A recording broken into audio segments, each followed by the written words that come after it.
Bermuda triangle, جو کہ devil's triangle بھی کہلایا جاتا ہے، ایک ایسا علاقہ ہے جو نارتھ اٹلانٹک اوشن کے مغربی حصے میں ہے، جہاں تجارت کے جہاز، کشتیاں اور ہوائی جہاز عجیب حالات میں غائب ہو چکے ہیں، اور اس کے بارے میں انویسٹیگیشنز جاری ہیں، لیکن کوئی صاف واضح تفصیلات نہیں ملتی۔ اس علاقے کے لیے مشہور ہے کہ یہاں شدید اور غیر طوفان بھی آتے ہیں، جو تیزی سے بڑھ کر اور جلد ہی غائب ہو جاتے ہیں، جبکہ بہت سے لوگوں نے اسے آسیبی مخلوقوں کا گھر سمجھا ہے۔ برمودا ٹرائنگل کے بارے میں لوگوں کو بہت سے حقائق معلوم نہیں ہوئے ہیں، اور اس ویڈیو میں ہم اس پر روشنی ڈالیں گے۔ یہ ٹرائنگل فلوریڈا سے برمودا جزیرے اور پھر پیورٹو ریکو سے ہو کر پھر واپس آ کر فلوریڈا پہ ختم ہوتا ہے اور ایک ٹرائنگولر اسٹرکچر بناتا ہے، اسی لیے اسے برمودا ٹرائنگل کہا جاتا ہے۔ 1492 میں مشہور سیرکار کرسٹوفر کولمبس نے برمودا ٹرائنگل کے علاقے میں عجیب و غریب چیزیں دیکھیں۔ پہلے تو ان کا کیمپس خراب ہو گیا، دوسری بات انہوں نے لکھا کہ انہیں اس کے علاوہ ایک ایسی روشنی دکھی جو ممتاز شمع کی طرح تھی، جو دوربین میں اوپر نیچے ہوتی رہتی۔ اس نے اپنے کریو ممبر سے کہا کہ وہ روشنی دیکھیں، وہ کئی بار غائب ہوئی اور پھر سے دکھائی دی۔ سب سے بھیانک چیز جو اس نے دیکھی تھی وہ تھی ایک چمکدار چیز، جیسے کہ کوئی آگ کا گولا جو پانی سے نکل کر آسمان کی طرف جا رہا تھا۔ بہت لوگ اسے UFO سمجھتے ہیں، کچھ لوگ سمجھتے ہیں کہ یہ کسی دوسرے جہاز کی روشنی ہو سکتی ہے۔ مسنگ F-19 فلائٹس 1945 میں، جب US نیوی کے 5 ٹورپیڈو بامبر جہاز ایک مشن پہ نکلے تھے۔ ان 5 ہوائی طیارے میں موجود 14 لوگوں کے لیے یہ روزمرہ کا سفر تھا، لیکن برمودا ٹرائنگل کے احاطے میں آتے ہی ان 5 ایئر کرافٹ کا وجود غائب ہو گیا۔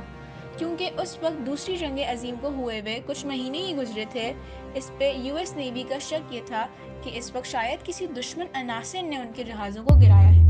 ان 5 ایئر کرافٹ کی تلاش میں ایک اور نیوی کا ہوائی طیارہ بھیجا گیا، لیکن وہ بھی برمودا ٹرائنگل کے احاطے میں آتے ہی ریڈار سے غائب ہو گیا۔ اس طرح نہ ہی 5 ایئر کرافٹ کا اور نہ ہی اس ایک ریسکیو جہاز کا پتہ چل سکا۔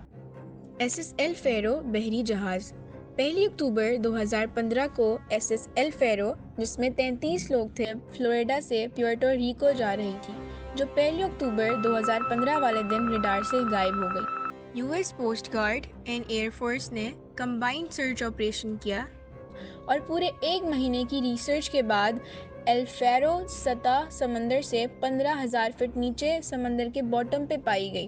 شپ کے کیپٹن سے جب آخری کانٹیکٹ ہوا تب ایسا لگ رہا تھا جیسے شپ میں پانی آ چکا ہے اور وہ ایل فیرو سے ہونے والا آخری کانٹیکٹ تھا۔ ڈان بیوریک 22 دسمبر 1967 میامی ہوٹل اونر اور یاٹ مین ڈان بیوریک اپنے کیبن کروزر وائٹ کرافٹ کے ساتھ نکل گئے، جس میں ایک پادری پیڈرک ہارگن بھی تھے۔ جہاز کو میامی کے کنارے 1 میل دور لے جایا گیا تھا تاکہ بیوریک اور ہارگن ساحل سے دکھائی دینے والی کرسمس لائٹس دیکھ سکیں۔ اس رات بیوریک نے کوسٹ گارڈ کو ایک ریڈیو کال کیا جس میں انہوں نے ان کو بتایا کہ جہاز کا پروپیلر پانی کے اندر ٹکرا گیا ہے اور جہاز کو ٹو کی ضرورت ہوگی۔ کوسٹ گارڈ نے ان سے کہا کہ وہ قریب 20 منٹ بعد ایک فلیئر بھیجیں تاکہ جہاز کو آسانی سے دریافت کیا جا سکے۔ جب کوسٹ گارڈ لوکیشن پر پہنچا جہاں سے بیوریک نے کال کی تھی، وہ ہارگن اور وائٹ کرافٹ کہیں بھی نہیں ملے۔ اس طرح کے بہت سے انسیڈنٹس برمودا ٹرائنگل کے حدود میں پیش آ چکے ہیں۔ یونیورسٹی آف کولوراڈو سے تعلق رکھنے والے ایک امریکن سائنسدان نے سیٹلائٹ سے کڑی جانچ جس سے انہیں کچھ خاص ایسا دیکھنے کو ملا جو آج سے پہلے شاید کسی کو نہ ملا۔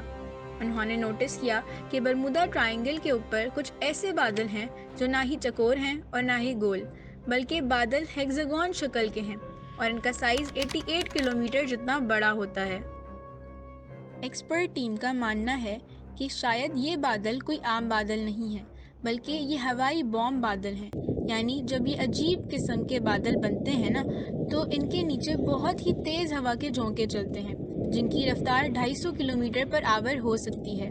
ہوا کی رفتار اتنی تیز ہوتی ہے کہ نہ ہی کوئی جہاز ان میں اڑتا ہے، نہ ہی کوئی بحری جہاز پانی میں تیر سکتا ہے۔ سائنٹسٹ کا کہنا ہے کہ برمودا ٹرائنگل میں ہونے والے حادثات کی ایک یہ بھی وجہ ہو سکتی ہے